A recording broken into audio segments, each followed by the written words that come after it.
И здравейте! Днеска ще правим мафини с фъстъчено масло и банан. Така, в дълбока купа слагаме маслото.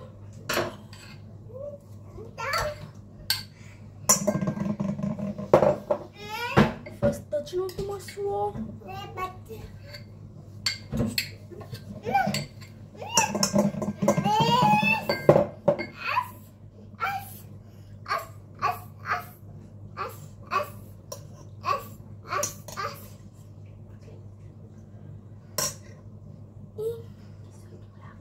И киселото мляко.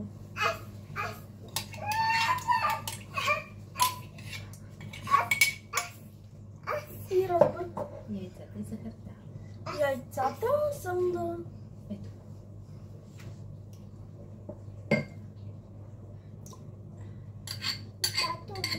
Яйцата.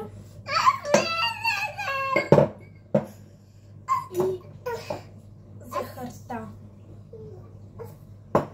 И с миксера разбъркваме до получаването на хомогенна смес.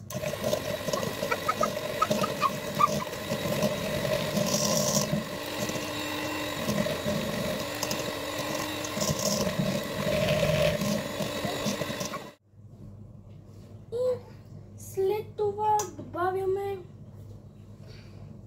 банана.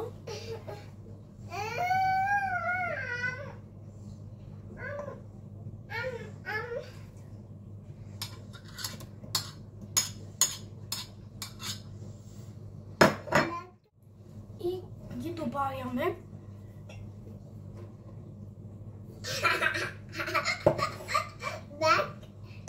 И разбъркваме до тяхното смесване.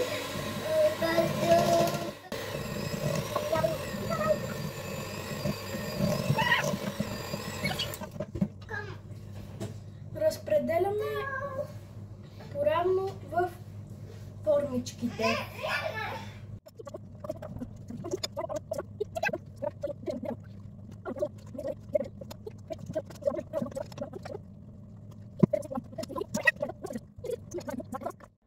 Здравейте! Пак се връщаме. И вече готов продукт ще ви докажем с клечката. Ако искате още такива видеа и ако видеото ви е харесало и искате още рецепти, харесайте видеото.